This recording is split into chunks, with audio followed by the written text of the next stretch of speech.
Hi, guys, and welcome back to the That's Where I'm At podcast. Today I have Courtney. Courtney is an integrative somatic practitioner. Let me try that again. Okay. Courtney is an integrative somatic practitioner and brings laughter, healing, and empowerment to clients and audiences worldwide. Courtney's education and real life stories gained through lived experiences working with clients, departments, and students allows for audiences to be engaged while feeling seen, valued, and understood. She works with clients to understand how trauma is stored in the body and how to process and work through trapped emotions with a supportive and holistic approach. Welcome, Courtney. Thank you so much, Laura. I'm I'm so so happy to glad be you're here. here. Oh my gosh, I'm so glad you're here. And that sounds amazing. Like, who doesn't want to get rid of all the trapped garbage in our body, right? Story. True story. Right. Exactly. So tell me how you got into doing this kind of work. Okay. So I was a late in life career changer. So I didn't go to graduate school until the 20 teens. And I'd had a long career in claims, and I had an episode myself where I didn't have the support that I needed. So I went to grad school and became the person that I needed at that time. Oh my So, gosh.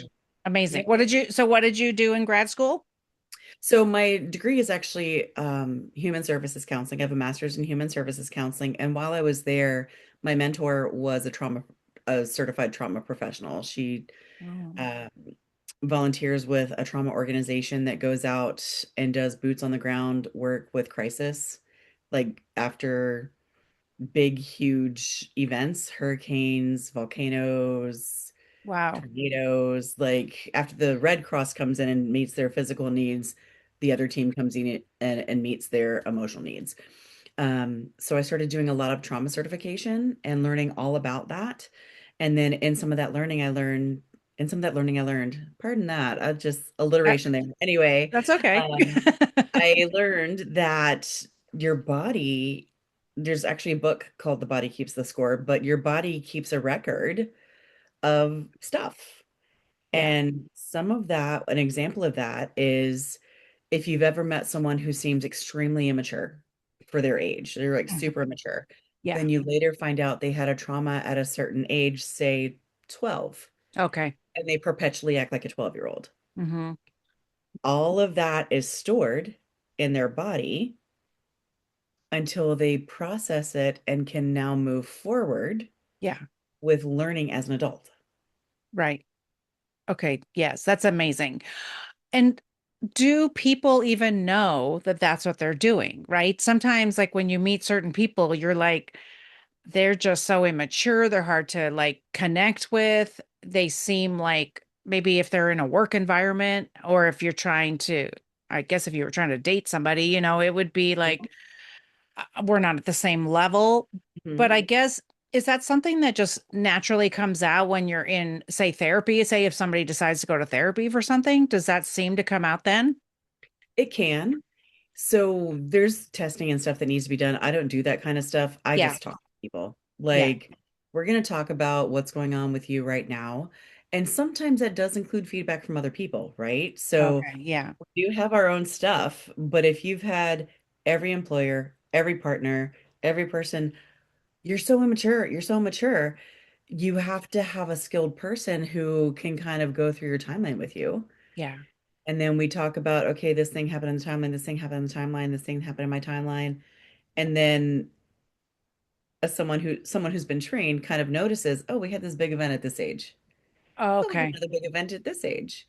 Yeah. And then the way I approach it is, hey, Laura, you know, you've provided feedback to me that your employers, your partners, whomever, Hmm. have indicated that you're kind of immature. Yeah.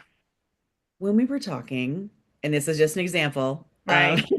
when we were talking, you mentioned that you were sexually assaulted in junior high school. Right. Does it ever feel like you're still stuck in junior high emotionally? Mm. Like your body's matured? Yeah. Do you ever feel like you've been trapped in junior high emotionally? Hmm. And a good portion of the time, people are like, yeah, they had the Wow. same insecurities as a teenager or a preteen.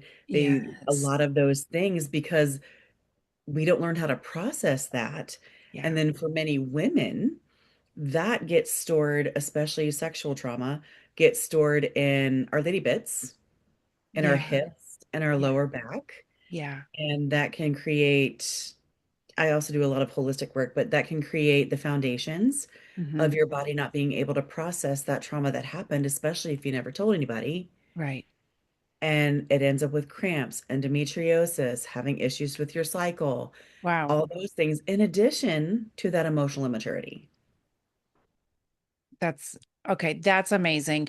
And I would think that as people are going through their life and things are going to, like, say, trigger them if it's the same type of event. Mhm.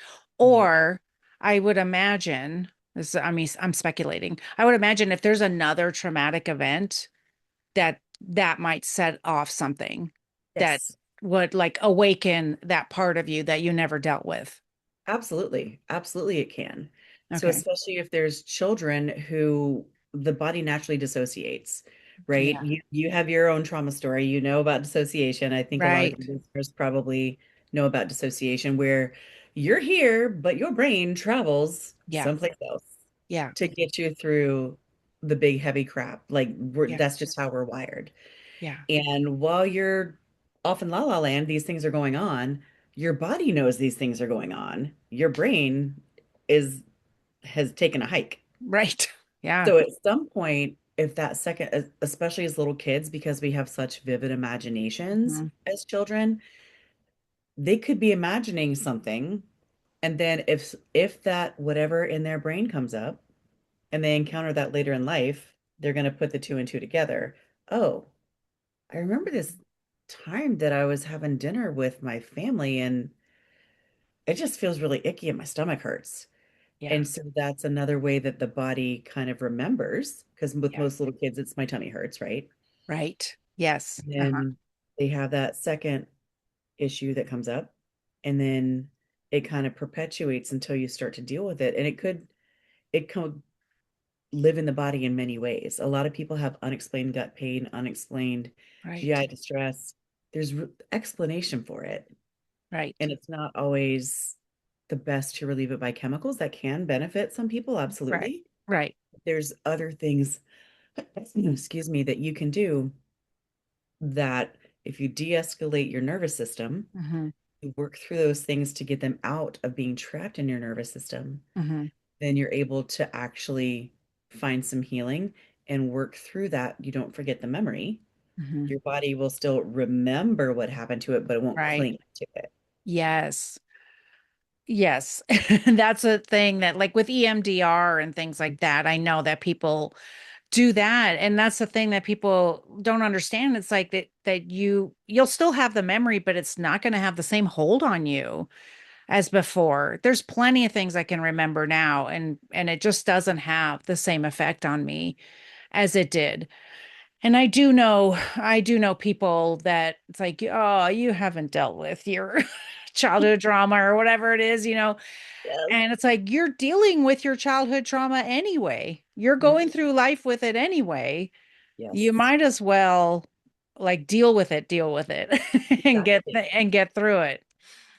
What Absolutely. what interested you about doing this kind of work when you were studying this, and what interested you? So I came through a lot of adverse childhood experiences myself. I Mm, had some adverse teenage experiences and adverse 20s experiences. Like mm. we all have adverse experiences throughout life, right? Right. No one comes through with their duck suit on, letting everything roll off. So Yeah. I did several years. Sounds like a serve time. It kind of feels like it sometimes. But I did several years of my own therapy, right? So I've been in and out of counseling since I was 19 years old. And Mhm. actually, even as a counselor, I still see people. Like I still see a counselor myself. Yeah. So it doesn't stop just because you know the tools, you Right. still need support, right? Right. Right. So with all of the stuff that I'd been through, the modalities, I received EMDR as a patient. And I became certified in in EMDR because it was so beneficial. Mm. So, and it it's one of the only modalities that you don't 100% have to speak the same language as the Really? person receiving it. We do field EMDR when we go to those disaster scenes. And like you does a lot of people use the light Yeah. if you have a seizure disorder or something like that, you've got to be careful with that. So you can follow fingers, you can do Hmm. bilateral tapping.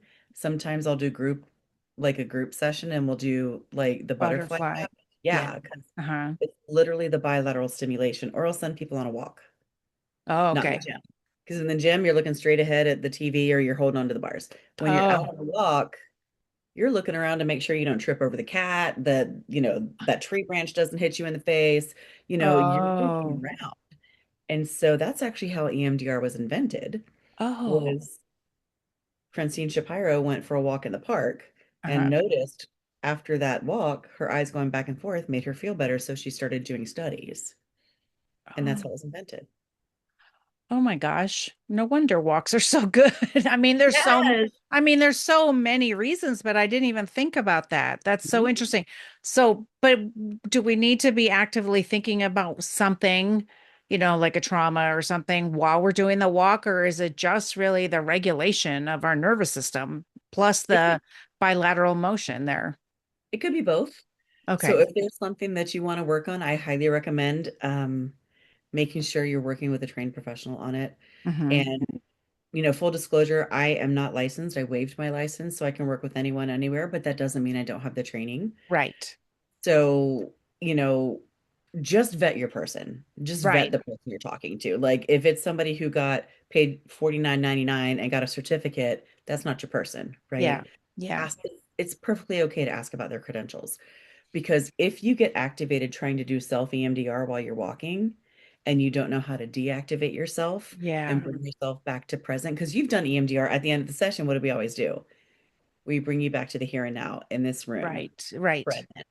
And if you are so upset with whatever has come up that you're thinking about while you're walking Yeah. and you go into freeze, no one's there to bring you to safety. That's true. So if that's something that you want to work on processing yourself, I would do gentler things that may not be the hardest decision. Yeah. And you can start with something as easy as, I don't know if you have the same problem, but what's for dinner tonight? Yes, of course. You're like, so it's something simple. All right, let's sort out. You have a conflict with somebody about dinner. Let's sort that out. Like, think about it. And then it can go into more and more things. But if you're going to do a big life event, Yeah. traumatic scene, dealing with, I mean, you've been through divorce. It's super challenging. It's super difficult raising Yeah. kids with additional needs Yeah. or different needs than are normal, so to speak. Right. There's additional layers of stuff to that. So just having someone to check in with you, Hmm. whether it's in session or if you do some of the stuff on your own, make sure you tell somebody, I'm here, this is what is going on, this is when I plan to be back, that kind of thing. Hmm. Because, just my clients have the ability they don't have 24-hour access to me, but they have the ability to send me messages when we work together that just go through their thoughts. And if I think I need to intervene between Hmm. sessions, Yeah. I send them a message back. If not, they're allowed to just blah, blah, blah, blah, their thoughts. Right. And so making sure that you have that safety net in place Yes. if you're trying to do your own self kind of work, just make sure you have that safety net, because we want to make sure you get back into Hmm. today. Yeah. And when you say you're a somatic practitioner, explain what a somatic practitioner is so that people can understand. Okay. So we are, and I'm not speaking sensual in terms of like, hoo la la. I'm Okay. like sensual, like we have senses, right? We Oh, see, we okay. hear, we smell, we taste, we feel. So we have five senses. Some people have six senses, but we're going to stick with five. Yes. So in terms of being a sensual, the way that I'm talking about is using those senses. So have you ever driven by and smelled something that took you back to a memory in your childhood? Yes. Yes. Uh-huh. Okay. So I'm going to give an example in a minute, but somatic work works with the senses and the body. Mm. So throughout learning teachings, there are certain scents, like scents, Yeah. that can bring calmness, peace, Hmm. things of that nature for most people. There's certain types of music that can do that. There are certain types of touch that can do that. That's why massage is beneficial to a lot of folks Yes. to relieve stress. Yeah. And then there's, you know, all of your senses can be incorporated when you're doing somatic work. And oftentimes what happens is, excuse me, for example, if I have a client who's got massive tension in their left hip, the doctor can't figure it out, the physical therapist can't figure it out, they've done everything they're supposed to do. We do a little bit of work and find out kind of what's going on with that. And it's where that body has taken that psoas or that hip Uh, flexor and yeah. locked it. Yeah. When we start working on balancing everything out with that person, getting that trauma out, creating a sense of safety within the body because the body holds on to things thinking it's not safe, Right. right? So we're like, all right, we give intention to the area, we work on the area, and the somatic work, the different practices within somatic, some of it is prayer chanting depending on the client, some of Right. it is there's a visualization sequence, some Hmm. of it we do a sense of safety with just layering pillows and weighted blankets and things like that, kind of the cocoon back into birth. Yeah. And then we work with some essential oils. Excuse me, there's some not edible in terms of like edibles, but like food, nutrition. There's Yes. nutritional suggestions that we make. So it's supporting the body holistically so that it can release the trauma. Wow. And I know that was a very long answer to your No, question. not at all. No, not at all. Well, and I've done some different kind of yoga, Mhm. things, and I know that when we start moving around my hips and stuff, oh my gosh, there were times where like I couldn't even talk during yoga. I'd be crying and I'd be like, I want to keep it together until I get in the car.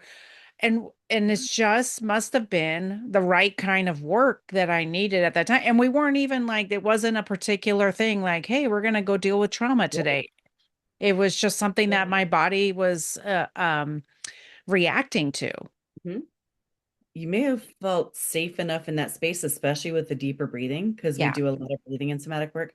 Yeah. With the deeper breathing, getting your lungs completely filled all the way down, Yeah. expanding the lungs, you're expanding your body in a way that those of us who are uptight all the time, we live in like this, right? Yeah. Now, some of us have a little bit of a bigger space, but we live in this, and it's not until we breathe all the way deep. Let our muscles relax. When we get into a place where we feel safe, Yeah. it's when we're able to do that. And it's very common for a stretch and you get it just right. Hmm. And people either start shaking. That's very common as tremors or shaking, crying. Yeah. I have seen mild convulsing. We kind of Hmm. bring it back in on that because I don't want anyone getting injured. Right. But I've seen lots and lots of tears Hmm. and lots of just tremors and shaking because you're letting that energy out. And Yeah. that's one of the things we do in somatics is like Taylor Swift had a thing with shake it off, like Right. shake it off. Like, Yeah. and if you watch a dog after something, Yeah. right, what's the first thing they do? They shake it Yeah, off. Yeah. so it's kind of in our nature. And when babies are unhappy, they start arms and legs, both like this, Yeah. right? They're doing their own shake off. Yeah. We learn through life. Oh, that's not appropriate. Don't do that. Right. Yeah. And then we walk around dysregulated all the time, right? Yes. Uh, Yeah. and so, the thing for me, like when I'm talking to women and they're like, I don't know what to do. What's the first thing I should do? And I'm always like, well, trauma-informed therapy. And Mhm. then I'm like, and then we got to get you doing something else. Like you got to get those good chemicals back in your brain doing the kinds of things you're talking about. Yeah. And I know it's to some people who have never done this kind of work, it seems kind of scary, vulnerable, that kind of thing. But I know you're creating a safe place for people. So that's why, like we were saying earlier, it's like if it doesn't feel good or comfortable, like that's might not be the right place for you. you can vet somebody, I guess, all you want, which I think is important. But then when you get in that situation, because people are like, well, I don't want to leave my counselor, I'll hurt their feelings. No, you're not going to hurt their feelings. And especially if they're not doing anything, or if they don't, Mhm. if it's not what you want to get out of the Yes, situation. yes, I mean, we have to have that communication, which I know has been hard. Especially if you've never learned how to set boundaries, or if you've never learned how to ask for things for yes, yourself. It's a new experience, but it's a good experience to do yeah, that. yeah. And there are counselors who will let you treat with them forever. Yeah. I personally think that's unethical. If Oh, I have okay. reached the maximum of what we can do together and all the benefits and every trick in my brain, Yeah. tricks or not tricks, but every Yeah. modality in my brain that I can think of, and you aren't making progress, Yeah. it's time to find someone who can help you. Yeah. And I'm okay with that. Like Right. I don't take it personally. Yeah. It's okay. You've now done the healing enough that my size 9 shoe no longer fits your size 8 foot. Yes, That's exactly. okay. Yeah. Go find a size 8 that's a good fit. Yeah. And that's kind of how I look at it is, just like pants, right? Yeah. You have the perfect jeans, you love them so much, you love them so much, you love them so much, something changes. Yeah. They're no longer the perfect jeans. Right. Cool. Exactly. Yeah. We grow and we change. And Yes. yeah, because I've had so many different counselors, and I've done, I mean, every time somebody asks me, what have you done for your healing journey? I'm like, oh my gosh, what haven't I done? Because I am very much about what somebody will say, like, oh, this worked for me, so I'll go try it. Hmm. And if it's not something that is going to be harmful to me, then I'm going to Hmm. go try it. And Yeah. also when I was in therapy, my therapist was like, yeah, go say yes to some good things and see what you like and what you don't like, and what works for you and what doesn't work for you. And so that, because I think people want to get to a point where, well, how do I know that I'm healed? Well, we don't reach an end, but it's like Correct. there's a difference in your life, and you'll know how, like, hey, today I have joy, or you know what I mean? It's like these Yeah. little steps that get you to where you want to be. It's Yes. not just like, here's your certificate of graduation. Congratulations, you're now healed. Exactly. And you could be doing great for a while and not need Yeah, any support for four or yeah, 5 years. And then life kicks you in the breasticles and you yeah, need support, right? yeah, yeah, So that's very normal. That's part of life. None of us get through it unscathed. yeah. And there are so many different modalities out there, and not every modality is going to be a good fit for every person. I've worked well, I work with pretty much anyone. I work a lot, except for children. I work with adults. Let me Hmm. clarify that. Yeah, But in doing so, I have had people who come work with me who their licensed counselor, I'm not throwing shade. This is yeah, just how licensed counselors are trained because I was trained. I right. just didn't get the license. Is if they come in and they believe in past lives, in energy, Okay. in spirit guides, you're dissociating. You have voices in your head. Oh, okay. So Rather there than are, rather than listening to maybe what their beliefs are and kind of yeah, trying to understand them more. right. Okay. Because you're trained, if it looks like this is what the diagnosis is. If it looks like this is likely what the diagnosis is. And I see that way too often in medical professional in general. Yeah. And this is a Courtney Copeland beef. This isn't like, I'm not throwing shade at anybody. I'm not Right. pointing fingers. I just see, well, you said this, this, and this. So this is what it's got to be. And women in healthcare, we know what that's like. Yes, exactly. So, but I see a lot of colleagues, counseling colleagues, do something similar. Well, Yeah. you presented with X, Y, and Z, and to get paid by insurance, they have to put a diagnosis down your first visit. Right. No one has sufficient information to make a diagnosis on a mental health, and I don't call them disorder, a Right. mental health presenting issue Right. until at least 2 or 3 visits where you get to know the person, you can ask Yeah. questions. Right. I mean, the first visit's almost all intake. Right. Exactly. Yeah. And So, And you almost, especially if you haven't done therapy or you don't really know what's going on with the whole process, you Yeah. don't know. What to Maybe, expect. yeah. And maybe what you share. I just know that when I first started doing therapy, it's like I held some stuff back because I didn't want to seem worse than I was or whatever. Now I'm like, what do you need to know? Let's break it down. I'll tell you. I've done a Yes. lot. The last one I felt really bad for her because I was like, well, I know this because of this. And and she was like, okay, like almost like, why are you here? But sometimes, I feel like that support, like you were talking about, right? Sometimes you get to a point where you're like, I need to cry to somebody who understands my trauma. That Yep. I need to talk to somebody. So if you get in with somebody who's not understanding you, listen, it's okay to not go Yeah. back. It is It really is. Okay. 100%. Like there are some therapists who take it personally. I'm actually in we'll call it a group chat because I don't Yeah. want to call it the platform it's on. Yeah. In a group chat with other therapists, and my client did this today. What do you think that means? What? Yeah. Like, any therapy session, any coaching session, any session whatsoever is about the client. Yeah. It is not about you. It is Right. not about me. Yeah. One of my professors trained me there always has to be a therapist in the room, and it better be you.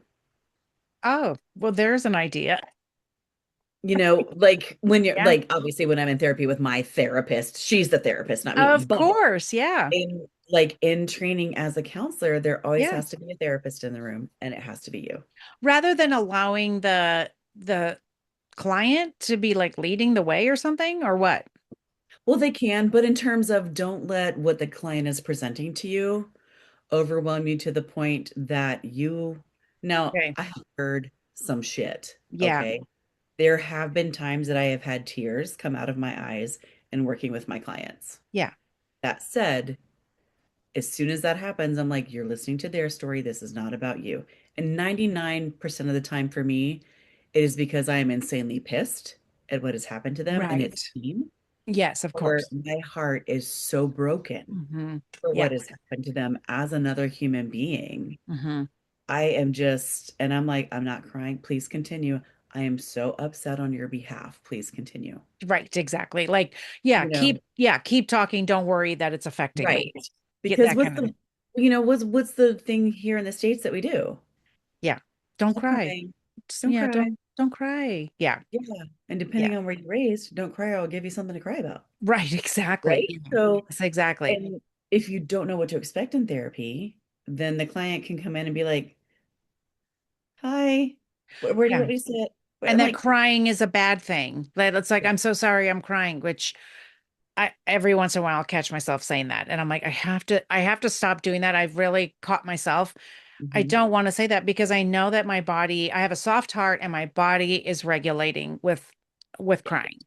So I have to just allow it. And I have a soft heart and things sometimes get hard and I haven't dealt with it and I want to cry about Hmm. I had a friend who said that too. She's like, I've been crying so much. I'm like, it's you're regulating your nervous system. And she's like, God, I've been regulating a lot. Yes, That's good. I mean, exactly. better than I guess shoving it down. Yeah, somewhere along the way, we've made it so that like, I don't want to make you cry, don't stop crying kind of thing. And it's like to me, I'm like, do not apologize for crying, especially like when people are talking about things that are really heavy. It's like, of course you're crying. My goodness, of course you're crying. Yeah. I was It's gonna, something, and it's very cathartic. I mean, if you think about it, that's the first way we learn to communicate and regulate our emotions. right. An infant. And then Yeah, we're told, don't cry, don't do that. Da, da, da. "Oh, I'll kiss it and make it better. That kind of stuff. And that takes away the valid feelings of yeah, a child. And then we kind of perpetuate that. And yeah. then, don't cry, it'll be okay. It's all right. It's okay. Oh, it's okay. hmm Dude, let me cry. Now, while I'm driving in like 85 speed traffic, is hmm it wise to cry? No, my ass needs to pull over. Right. You Okay. need to be Kind of thing. concentrating.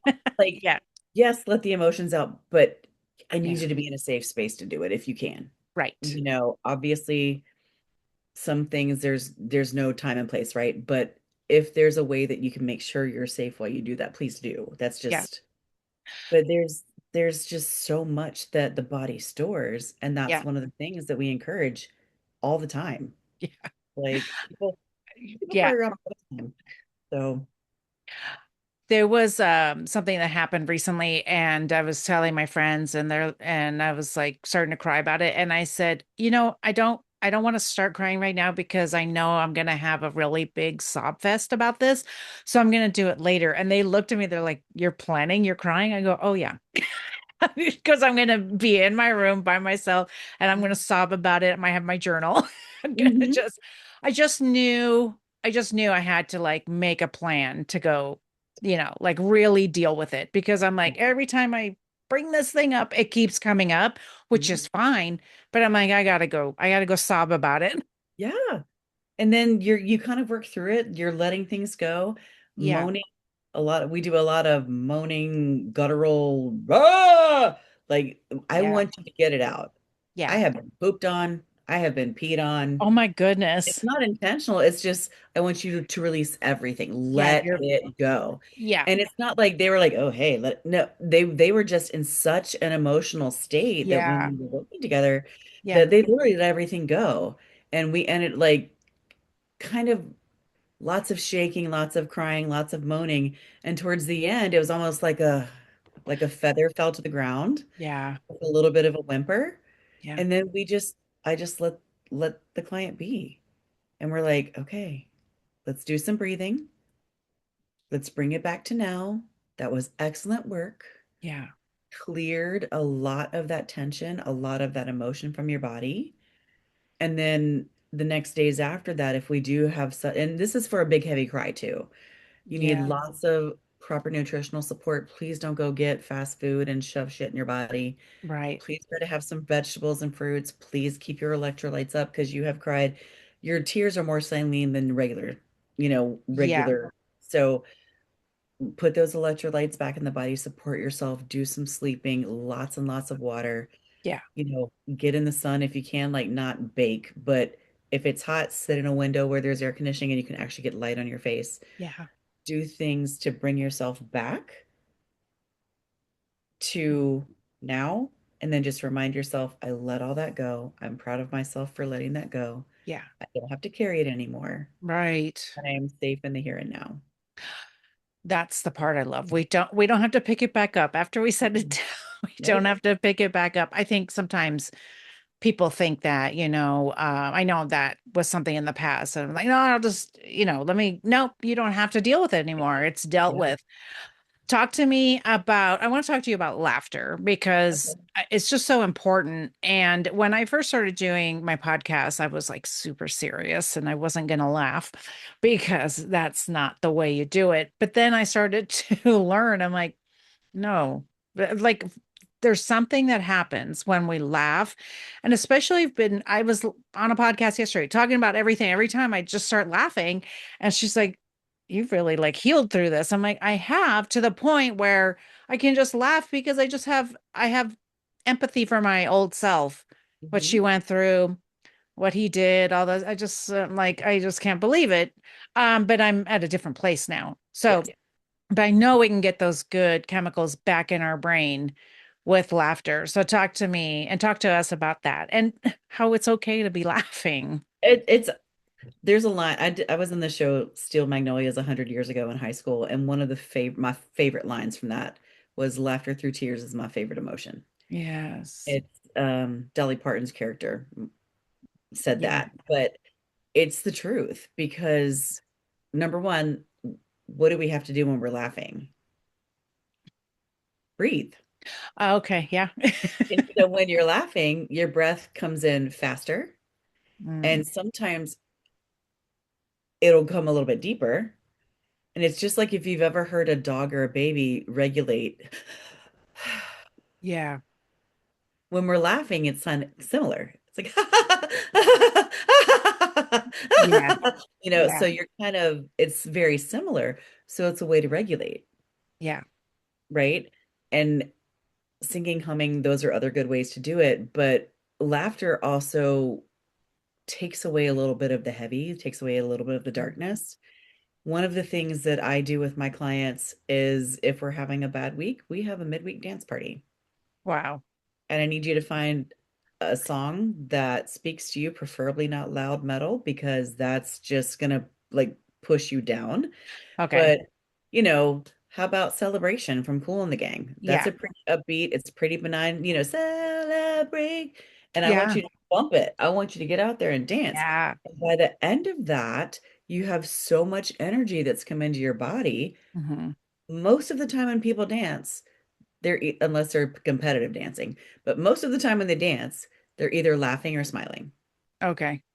Yeah. when they're fun, when it's a dance like that. Right. So that's one of the things that I recommend for people as many times a week as you can make it work. Hmm.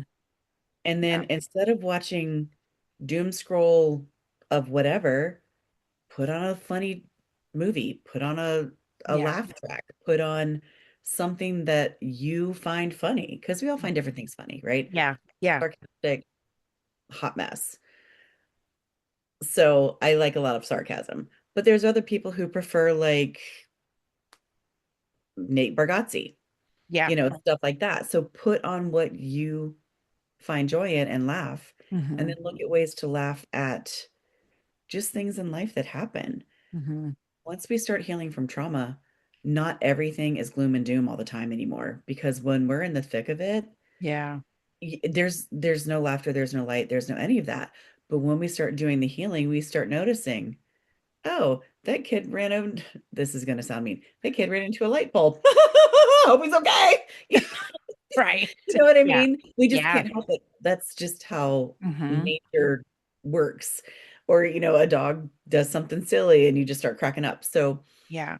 like that are what can kind of keep you going when you're putting one foot in front of the other, trying to do the work. It's like walking through thick, heavy mud, Hmm. getting the work done. So, if you can stop and hose yourself off a little bit and just laugh Hmm. and take a break.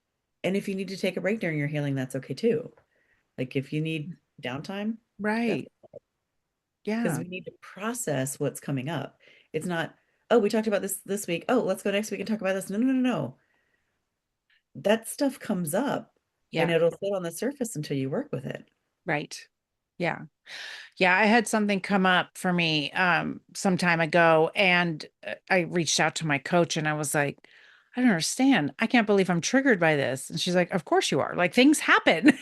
Like Mhm. it was something, but this is the thing that it's that having the tools in your toolbox, Yeah. right?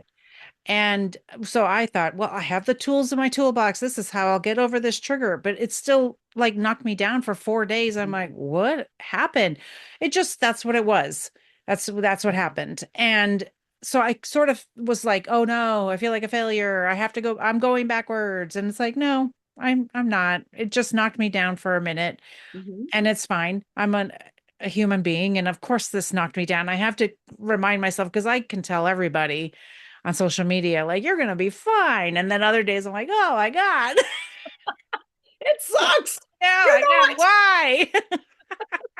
I mean, nobody wants to go through this, but then there's always, like we said, I mean, life be life. And like, it just, things change. Yeah. People die, things happen, jobs and everything, like everything. Yes. And we have to have those tools in our toolbox.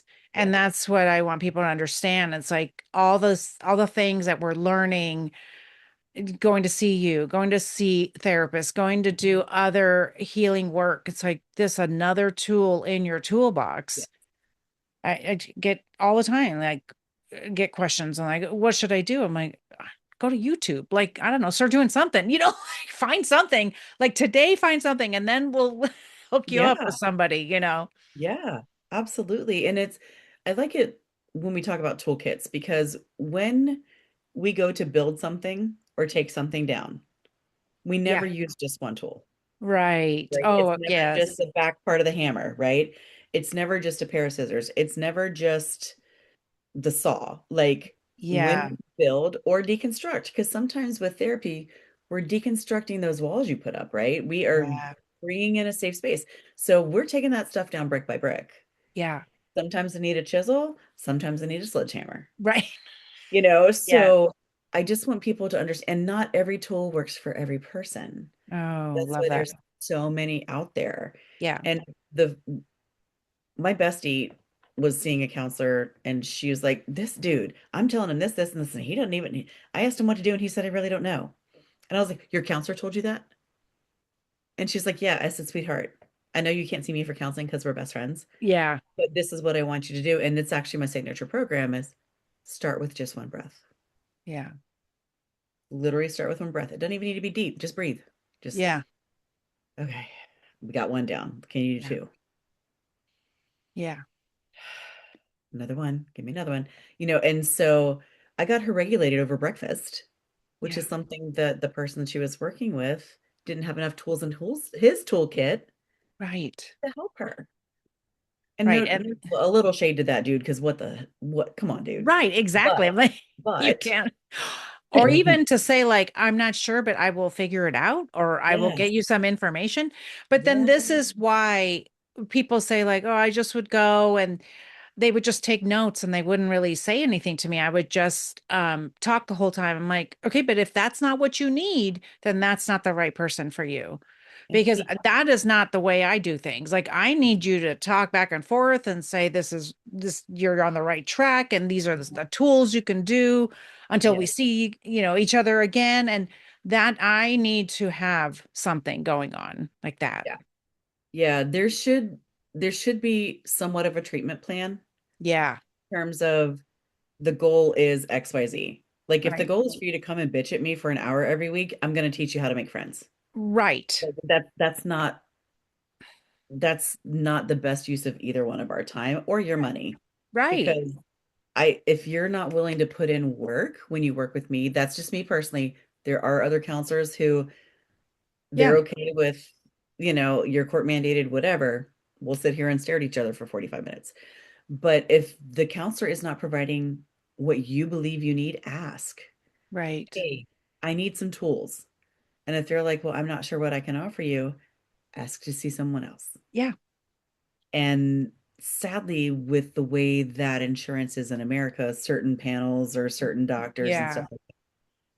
if you need to go outside of that, ask for a sliding scale. Right. Yes, that's good. Ask for a different protocol. Ask if they have a group. Ask if there's a small cohort that you can join. Yeah. Because there are ways, it's just like group training, as long as you sign all the documents and maintain confidentiality, Right. a lot of times you can do a small group Yeah. because there's all the legal stuff with that. But as long as you maintain confidentiality and everyone Mhm. is agreeable, that's fine. But that can do some money savings, right? Right. I just want to make sure, excuse me, that people are getting the support they need from the person they need it from.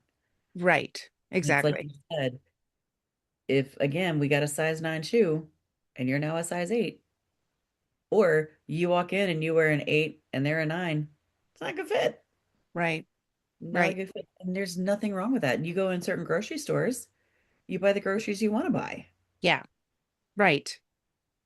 It I know it seems very consumer because we're spilling emotions out to people, but if you can't get 100% comfortable and you Hmm. can't give all of the emotions out that you need to, it's not a good fit for you. Right. Exactly. Yeah. You got to feel safe. And for me, I just always like, I'd be like, oh, I can't wait to go back so I can talk some more and get some of this stuff out.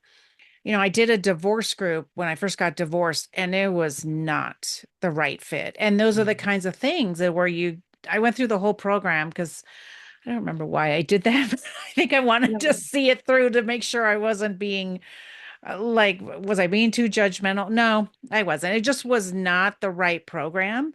Yeah. And I wanted to have discussions about it. So I tell people, I'm like, this is what went on in the program and why it didn't work for me. And if you're okay with that, then it might work for you, but it didn't work for me because of this, this, and this.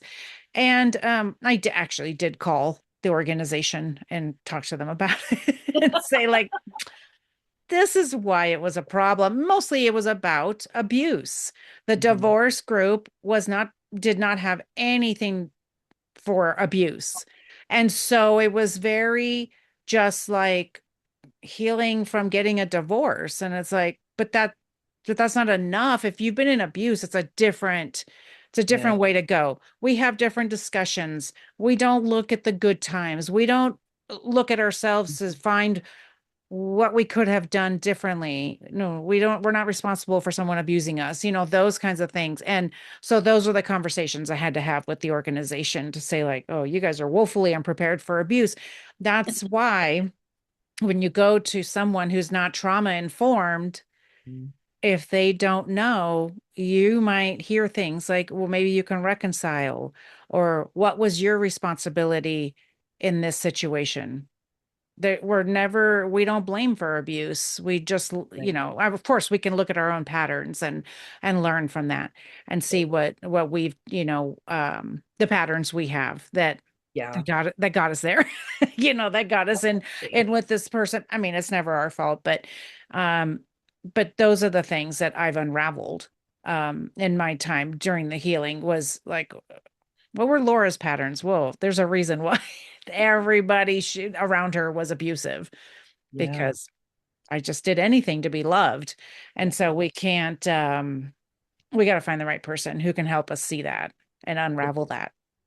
And everyone has to come through and learn, right? Yeah. But if you have a presenting client that is outside your skill set, you need to own up to it immediately. Yeah. Period. Hmm. If you're a resident or if you're a newer counselor, or I mean, I had to do that. I was like, yo, Right. uncle, like I can't, this is way too much for me. And because of what I learned and did, I can now handle quite a bit as a counselor. Right. But Yeah. newbie counselors who don't, or we come out of school, we have CBT, maybe some TBT, a little bit of family, depending on, I didn't go the family route, a little bit of family and kids, a little bit of teenager. Like Right. you have enough to get started, and it's your 3,000 hour residency Right. is where you get into the weeds, kind of like a Right. medical residency, right? Right. Where you decide if you're going thoracic surgeon or radiologist, family Right. doctor, Right. similar, right? And so if you have a client that's coming in with presenting that much trauma and that much abuse, and that is not your skill set, Yeah. you can do much more harm than good Right. by not resourcing them appropriately. Right. So, if anyone listening is going in and they just feel like their client, it ain't clicking, their therapist, it isn't clicking, Hmm. it's okay to say, what is your training in this subject? What is your training in trauma? Yeah. What is your training in somatics? What is your training Right. in this? And if you aren't satisfied with their answer, and then how long? Did you take a 2 hour seminar? Yeah. Or did you actually get your Right. feet dirty and walk in the mud with those people? Yeah. So there's some things that we can do, and I know it's so hard coming out of trauma. It's so hard coming out of abuse because you Yeah. feel like this tiny little shadow ant, Yes. right? Yeah. And we're asking you to be more like a grasshopper. Right. And Yes. so Yeah. it's hard, right? You feel like Mhm. this, you don't want anyone to see you because when they see you, you get abused. So Yeah. coming out of that and finding the boldness to be like, it's not working. Bye. That's Right. hard Hmm. because especially in those situations, so much people pleasing, so much Yeah. agreeing to keep the peace, Yeah. right? Agreeing Right. to keep the peace, agreeing to make sure the kids are safe, agreeing to all those things Yeah. that we haven't yet found our voice, which is why we need to go to therapy Yeah. to find that empowerment again. Excuse me. And so I would like to tell your listeners, Hmm. I empower you to do that. Yes. If you are not sure and you are like, I don't know about that, you can be like, you know what? Courtney told me that I can fire them if I need to. This isn't a good fit for me, and I don't have to give an explanation. That's right. Thank you for Yep. your time. This isn't a good fit. Have a good day. Yep. You don't have to give an Yeah. explanation. That's what boundaries do. Like you don't. I mean, you just don't. I mean, but that's so hard, right? When we've been coming out. But listen, that's where I found my voice was in therapy and Mhm. doing this kind of work. And so you take those scary first steps and you just do it, and Yeah. because you're the most important thing in this Right. situation. And we no one was pleased in all the people pleasing we did. So it's time to Mm. focus on ourselves. and Yes. and that's the biggest thing, is finding our voice, which we haven't Mhm. had for a long time. So, and really healing all those parts of us that we probably don't even know that need healing. Like, we're going to unravel so much stuff. Like, I didn't know anything about inner child work and any of that, until I started doing this healing work. And man, it's been really good. Yeah, there was a therapist on Instagram that somebody did a video on. They were saying how that inner child work was not real. And I was like, and of course the therapist who I was following, when she was commenting on that, she was like, oh my God. Like, it is, because like we were talking at the beginning, it's like you have a trauma, right? And even Mhm. things that I just remember, I had a 16 or a 6-year-old to deal with and a 15-year-old to deal with. Those are the ones that I talk to the most. Mhm. To be like, just talking to the 6-year-old, saying like, you didn't deserve the things that happened to you. You had to grow up way too fast and all the things like that. Talking to that child, and it's amazing Mhm. how healing that was to do that. Because again, your body remembers, right? Right. Whether it's emotionally or physically, your Yeah. body's going to remember all of that. Yeah. And going in as an adult, and it can be beneficial if you do it with EMDR as well, because Yeah. it can set better. Um, Going in as an adult and recognizing if you saw a 6-year-old on the street and this was happening to them, Yeah. what would you do? Yeah. You'd go comfort the child. The person inside of you is no different, Yeah. you know? And sometimes I think people don't recognize that. Right. Yeah. Yeah. And that's what this therapist was saying, like, well, that's the past. Oh my God. I don't know how she's practicing, but thank God somebody was making a video about it. I was like, oh my God. It, Because I've seen the success in doing that kind of work. And so, and that's where we want to get to. We want to get to a place where we can walk through this world and have joy and not get stuck every time any little thing happens. I just remember that was my entire life, all the time, everything. And then understanding that when something was happening to one of my kids, it was like it was happening to me at that age. And Mhm. and I didn't have anyone to support me when that was happening. And so it was affecting me in so many ways. So didn't start fixing all that for another 10 years, but that's okay. I and did it. and and you put in the work, and it is work, y'all. It is work. Yeah, It's not just you talk to someone for 45 minutes and you walk out feeling fresh as a daisy. right. Okay? It is work. There are days that you cry and sit and fume and your gut hurts Hmm. and your GI stuff is messed up. Like, I'm going to tell you right now, TMI time, your Yeah, poop is going to be the first indicator of what's wrong with you. right. Yeah, Your GI tract, whether you're pooping, not pooping, yeah, having gas, all of that stuff, if it's not normal for you, yeah, something's going on. right. So if you can't figure out what it is, it's very likely something emotional that has bubbled, that has kind of come to the surface, Hmm. but it's not yet at the top. It's Yeah, like the pressure cooker with the thing bobbing up and down, yeah, right? It's not yet at pressure, but when it comes out, it's going to come out somewhere. yeah. Whether And you release that, I'm sorry, Laura, go ahead. no, no, I was going to say that was definitely how I was dealing with things, or how my body was dealing with things before I got divorced. And Oh, then a little while after, as I started healing, I'm like, what? Normal bowel movements? What's this about? I mean, it's yeah. amazing, because my body just didn't know how to deal with what was happening around me at all. And It, I thought, oh my gosh, I tried to figure it out in so many ways. I'm like, oh, it's got to be this and this and that. Nope, just abuse. yeah.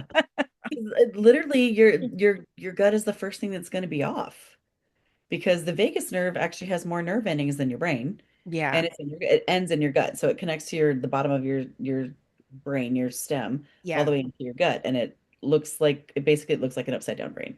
Um, but Yeah. that's going to be doing high kicks in your belly until you get literally your shit straight. But You know? oh my gosh, that's hilarious. Okay, so tell me what's going on now and what you're working on. Anything coming up Yes, in your life, actually. Courtney? So I have a podcast that will be appearing across the podsphere Yep, on June 5th called Trauma yay. Intersections, and I would love you to take a listen. Of course. And then I have, like I said, my signature program is launching about the same time. That's awesome. So in early June, it starts with Just One Breath is going to be starting. And then I have a sister program called I Just Need a Minute. And so one is more Amazing. about relaxation, taking some time for yourself, self-care. And then the other one is a somatic series, where we're going to go through dealing with big, heavy things That's amazing. and working through it and getting more tools in your toolkit. Yep. That's great. And all of this will be in the show notes. So we will Oh, link awesome. everybody up for everything. So that way they can get a hold of you, they can work with you, they can listen to your podcast. My listeners were always supportive. And so, yes, Awesome. go follow and listen. And w guys, we always need the 5-star reviews and all that. So podcast land knows you love us. Otherwise, we can't keep doing this work. So, Yes. we always need. Courtney, thank you so much for being here and helping us and giving us more tools for our toolkit so that we can keep moving forward. I really appreciate you. Oh, thank you so much for having me. I love chatting with you. Yes, it's so great. I love it. Guys, if anything resonated with you today, please leave a comment anywhere on social media, wherever you're listening. Leave a 5-star review, Apple, Spotify, YouTube, all those things, so that way we can keep doing this work. And of course, go connect with Courtney. Courtney, thanks again for being here. Oh, thank you. I don't know where the pause button is. Let's see.